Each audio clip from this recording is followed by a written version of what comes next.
Ibrahim Traoré, Assimi Goïta et Abdourahmane Tiani. Qui sont-ils? Commençons par Ibrahim Traoré. Né à Kéra, au Burkina Faso, le capitaine Traoré est un militaire et homme d'État burkinabé. Depuis 2022, il occupe le poste de chef d'État du Burkina Faso. Son ascension fulgurante dans la politique a été marquée par son jeune âge et son engagement envers la souveraineté nationale. Monsieur Traoré est devenu une figure importante dans le paysage politique du Burkina Faso et continue d'influencer la scène politique africaine. Après avoir obtenu son baccalauréat en 2006, il a rejoint l'armée en 2010, après ses études universitaires.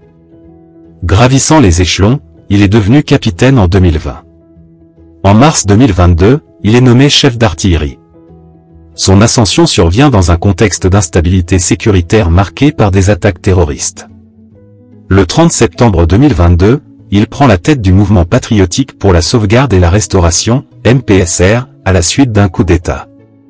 Son gouvernement cherche à diversifier les partenariats pour lutter contre le djihadisme et à augmenter les taxes pour faire face aux sanctions économiques, mobilisant ainsi plus de 30 milliards de francs CFA, environ 45 millions d'euros. Intéressons-nous maintenant à Assimi Goïta, une personnalité politique majeure au Mali. Né à Bamako, au Mali, le colonel Goïta est un militaire qui a dirigé les forces spéciales dans le centre du pays avec le grade de colonel.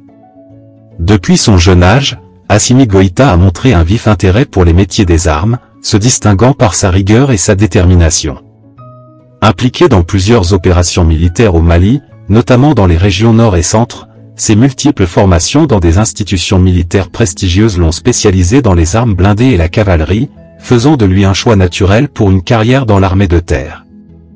Confronté à l'insurrection djihadiste au Mali, il a dirigé 2 coups d'État en 2020 et 2021, motivé par une combinaison de facteurs politiques, sécuritaires et socio-économiques, et bénéficiant du soutien d'une partie de la population et des forces armées mécontentes.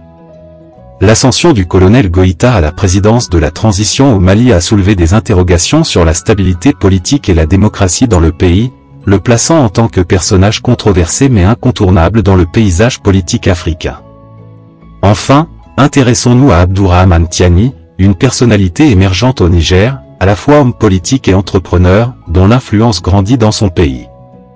Originaire de Toukounou, au Niger, Monsieur Tiani a achevé ses études primaires et secondaires dans sa ville natale ainsi qu'à Niamey, où il a obtenu son baccalauréat série D.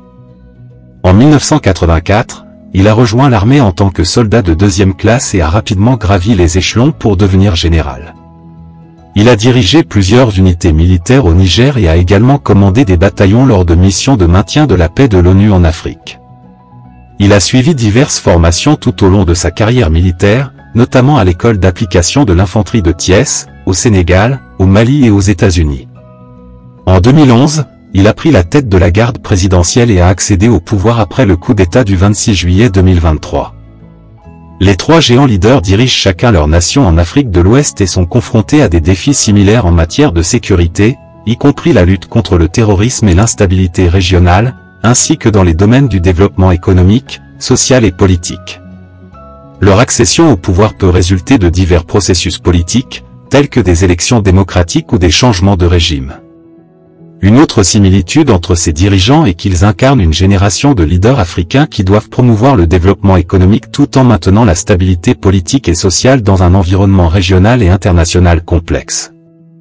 Ils ont établi l'Alliance des États du Sahel pour favoriser la coopération et l'intégration régionale entre leurs pays, afin de relever ensemble les défis communs et de renforcer leur engagement en faveur du développement économique et de la stabilité politique. Cette approche leur a valu une popularité croissante, illustrant ainsi la nouvelle génération de leaders africains qui cherchent à transformer leur nation et à défendre les intérêts de leur peuple. Ces hommes représentent différents visages de la politique africaine, chacun avec son propre impact et son héritage. Merci.